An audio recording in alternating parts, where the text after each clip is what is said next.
Leaders, real life leaders.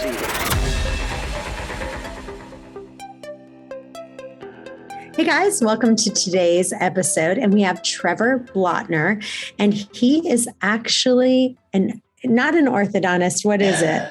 It's an endodontist. Endodontist, and that's right. That's a hard word, and no one has probably heard of it unless they've been to one. So. Yes, he's an endodontist, and I actually have been to one, but that's a different topic. But he has written an amazing book called Redefining the Top 1%. We're going to be talking about the 7 behaviors that drive shepherd leadership. And if you don't know what shepherd leadership is, we're going to find out today. So welcome, Trevor. Thank you so much for having me. It's an honor to be on the show, and hopefully I can provide some value for you guys listening. Well, I know one of the things that you talk about is that people in the last decade, around the world, right, are just kind of reporting that they're just not happy where they're working and they're not happy with their leaders. And so you kind of say, okay, we need to, first of all, redefine the top 1%. What does that mean? And what are you finding of people getting to the place where they go, hey, I want to create a team that's unstoppable. I want to get rid of that downward trend of, work and life dissatisfaction. So talk about that. Yeah. So, well, just to expand on kind of what you said, part of the reason that I decided to take the time to write this book, I wrote this book to myself, in many ways, because I'm a small business leader. And I know a lot of people are in, my same situation, dealing with the same challenges that I am, of trying to get the very best out of ourselves and then also our team. And, when COVID hit, I think it gave us all, sort of a reflection time and to try to sort of see the world in a different perspective. And I began to kind of do the research for the book and found that over the last 30 years, the use of antidepressants is up 400%, which was, pretty alarming. I thought that was something to take note of. And also particularly people between the ages of 25 and 65, for the first time in several generations, their life expectancy is actually decreasing. And a lot of these are not natural cause type of deaths. These are self-inflicted, addiction related, drug related, suicide related deaths within that stretch of time in life that should be the most productive and healthy time. So, those ideas are kind of what, spurred me to write the book. And so the reason I named it Redefining the Top 1% is because I think that in the world's eyes, in many ways, the top 1% is given is sort of vilified, is sort of seen as like this group that is exclusive and wants to, take from society so that they can gain more and more wealth. And so the idea is to reframe that in that, first of all, those people that strive to be their very best are really what gives opportunity to the rest of the world, to be able to have, great jobs and great communities. And also just the fact that each of us individually can strive to reach the top 1% of our own, abilities and maximize our potential to succeed based on the gifts we've been given. And so I think it was important for us to reframe the idea that striving for the best and putting the top 1% in a positive light is really is an important thing and a valuable thing to do.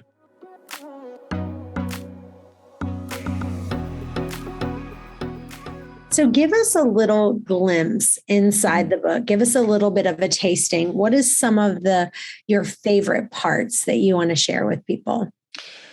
Well, yeah, there are 7 behaviors. And the idea is that the behaviors sort of build on each other, so the first one is foundational. It's embrace radical responsibility.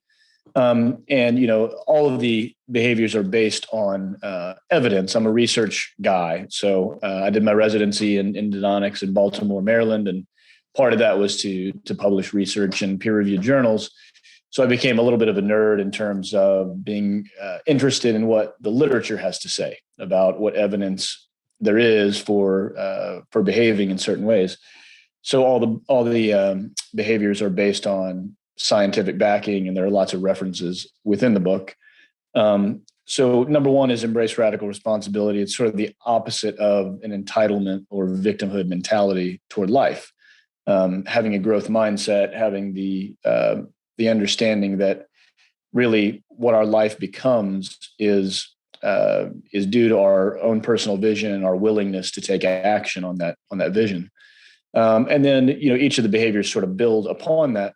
The seventh behavior, which is maybe a bit different than other, leadership trainings, is really spiritual in nature. And so I think that may be something that means a lot to me personally that I think we don't talk a lot about in leadership. And that's, kind of the idea of having a strong faith in something larger than oneself. And it's not exclusive to any particular religion. I happen to be a Christian, but this book is not written exclusively to Christians or anything like that. It's more of, what does faith really mean? And how can we use that in our leadership? And actually there's a definition of faith that I actually put in the book that I want to share that maybe will make people, think a bit differently about it when I use the term faith. And it's not a naive belief in magic or a higher spirit. It's the willingness to strive for the seemingly impossible task of reaching the ideal and trusting that on a spiritual or even a supernatural level, there's a real force conspiring on your behalf to help elevate and empower you toward your goals and your dreams. This type of faith requires sacrifice, self-discipline, and courage. And I think, those three things, sacrifice, self-discipline, and courage, are kind of three of the hallmarks of great leaders, if you look back through history. And so that is the seventh behavior, and it's called be still and know. And it comes from the book of Psalms in the Bible. It's just the idea that we can do all these things to the best of our ability to try to be, excellent at what we do and lead in the best way possible. But ultimately there's something bigger than us that is helpful to understand as part of being a leader and helping those on your team. You had asked me a question before the interview that I wanted to talk about also, and you were saying, one of the things that people often ask you is what do you do when somebody's underperforming, on your team, or is there anything in the book that we talk about, related to that? And obviously that's a huge challenge, as a leader in any role, whether you're parenting, because that's a leadership role, certainly, or whether you're, leading an organization or coaching or whatever. And I think probably the best behavior in the book that addresses that is number 6, which is it's called relentlessly invest in the big 3. And the big 3 are your own education, your continued learning throughout life, your tribe, which is your team, individuals on your team and the group as a whole, and then value producing assets, which are, things like growing businesses and real estate and different assets like that. But as far as the tribe part, we really go into how important it is to take the time and use the effort to get to know each of the people on your team and in your tribe, beyond just the day-to-day work duties that they have. I think that people, at least, I'm this way, and the literature shows that this is true, is, people really perform better if they feel valued, and beyond the superficial level, and so if you are able to take the time, which is not easy to do, but if you are able to take the time to, get to know about their lives, in terms of, what are the challenges that they have? What are the things that no one else knows about at the office that may be having an impact on their performance when they are at work? And I'm in a situation in my business where I only have 7 people on my team. And so it's very easy for me to get to know each of them at a very, personal level. I recognize that's not as easy for everyone, but I do think that managers at different levels can have that knowledge if they choose to, of the people on their watch. So I do think that's an important part of it. Hey guys, I'm so excited. My new book, One Meal and a Tasting, is out now. And if you order the book on Amazon, just the regular paperback edition, if you go in and make a review, you will get the audio book for free. Send a copy of your receipt to questions@chantelrayway.com and you'll get the audio book right away.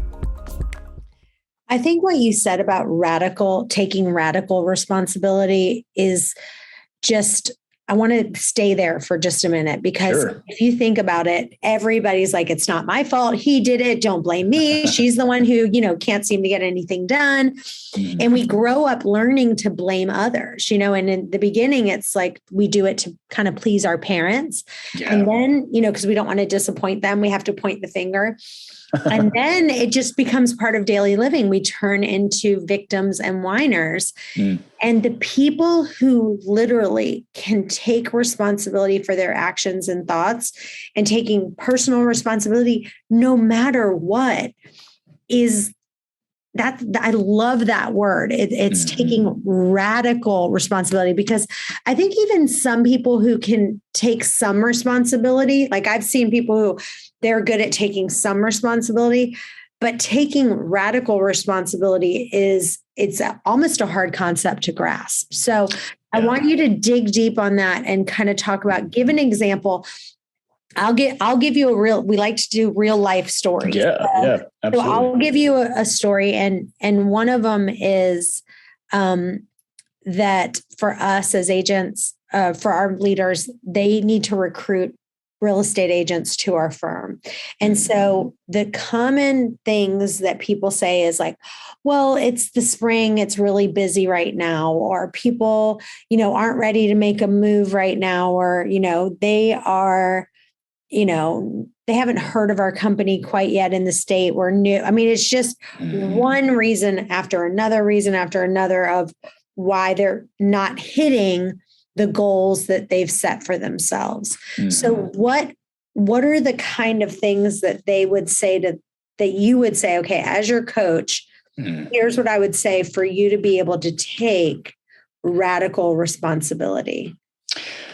Well, it's a great question and great insights that you've had about it.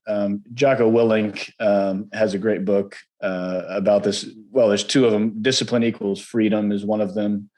And then, the dichotomy of leadership. And then there's one more, extreme ownership. So if anybody's interested in this particular topic, even more so, those books are fantastic. Say the last one more time. I'm sorry. The last one's called Extreme Ownership. Okay. And it's just a very powerful book. And those guys were Navy SEALs. And so they have a very unique perspective about responsibility and the difference between, life and death, in terms of whether you take responsibility or not on the battlefield. And so the things I would say is there are always excuses we can come up with in life. If we try hard enough to find excuses for not getting the job done, or falling short of an ideal that is set up, they're always going to be there. But radical responsibility is very simple in the fact that what you have to do is make the decision to not make excuses. It's just making the decision to know that whatever results are taking place are because of what you did or did not follow through on as an individual person. And some people, frankly, aren't courageous enough to do that. And so it does come down on some level to being, courageous enough to step up and say, hey, I'm not getting the job done. And I'm the reason why. In my practice, most recently, probably the example I can think of is there are always different challenges or different changes technologically in the office. We've got a new CT scanner, for example, that we put in the office a week ago. And so when there's a new technology, everybody's got a learning curve, and you've got to figure out, how to use it and how to get the reports to the referring doctors and all these things. And we ran into with a new 3D imaging unit, getting the data from the scan to other offices was more difficult than it was previously, because the data it's a bigger file. And so, initially everyone was like freaking out and saying, well, I'm not sure if we can do this. It may just be too difficult for us to get these files to the other offices. We may have to just have them come to us or put them on a disk or something.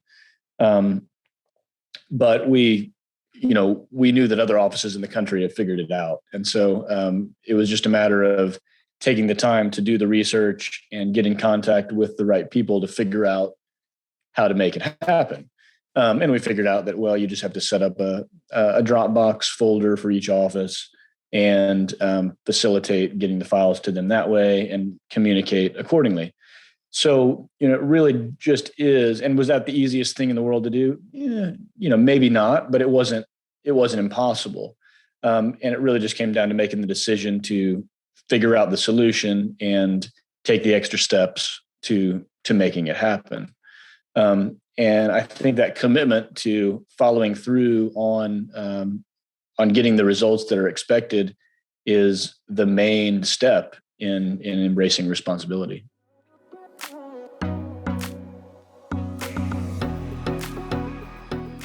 Now, one of your 7 behaviors, I think, was one of them self-awareness?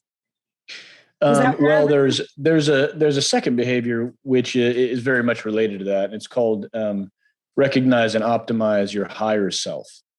And so we, in the book, I talk about, your two selves that we're all kind of battling. It's kind of that yin and yang and spiritual warfare kind of situation we all are challenged with.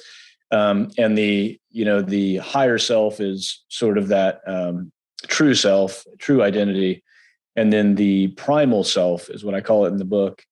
And that's kind of your false identity, your ego, insecurity, those sort of dark characteristics that we all fall into unless we are very aware, and cultivate that emotional intelligence and that self-awareness that is so important as leaders to have, but not necessarily taught and not necessarily easy to execute on. So, well, I feel like one of the things, I know I've been talking with some of my, entrepreneur friends that are, dealing with some of the same things. And what I'm hearing right now is that people are having more personal issues than they ever have.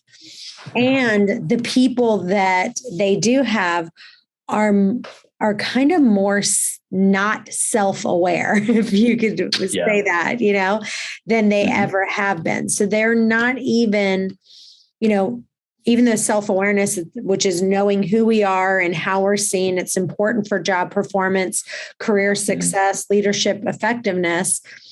It's remarkably in very short supply in today's workplace.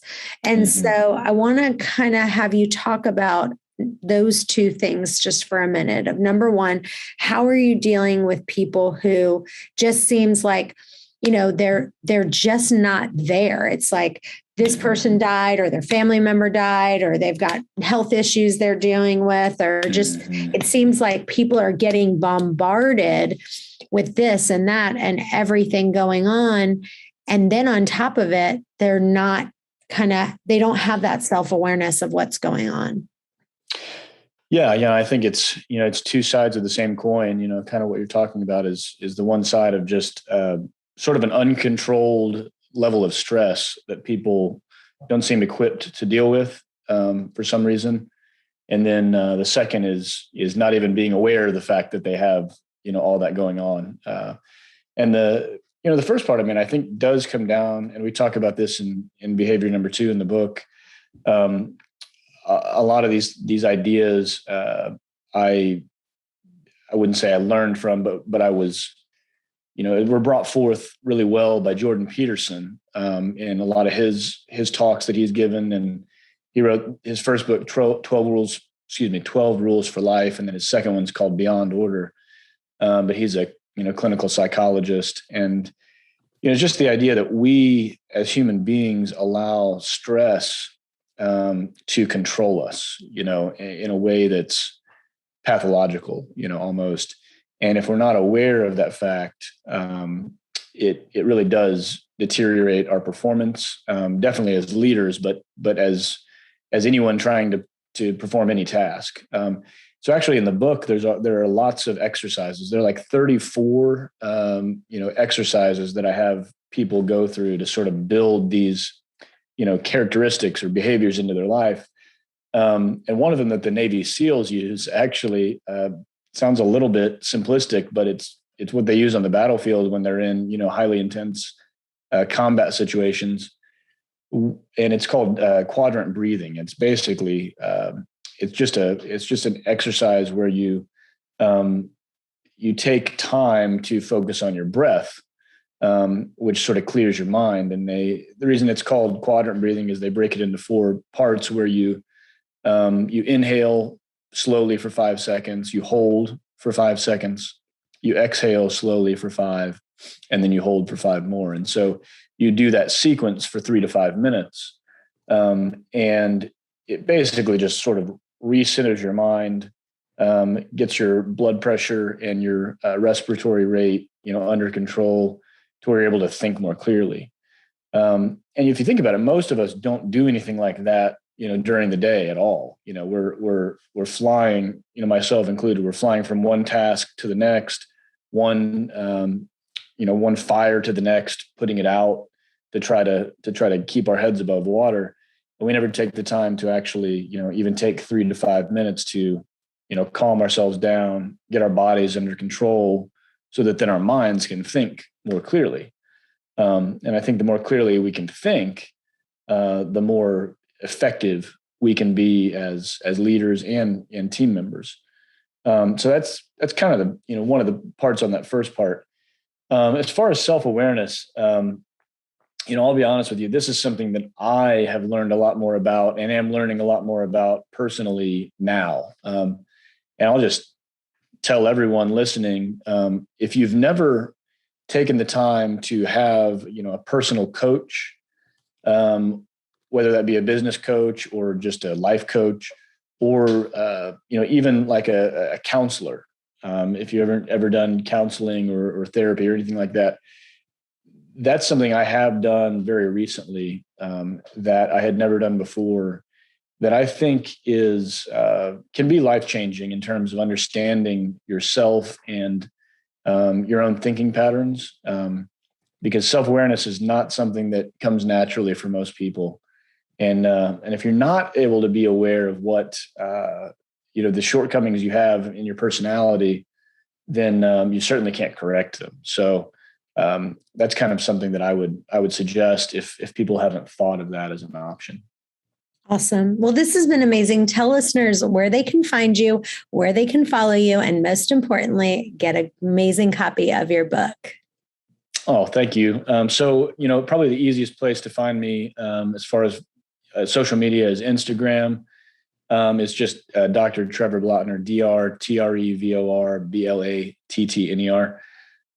And then as far as the website, you can check out, it's just drtrevorblattner.com, drtrevorblattner.com.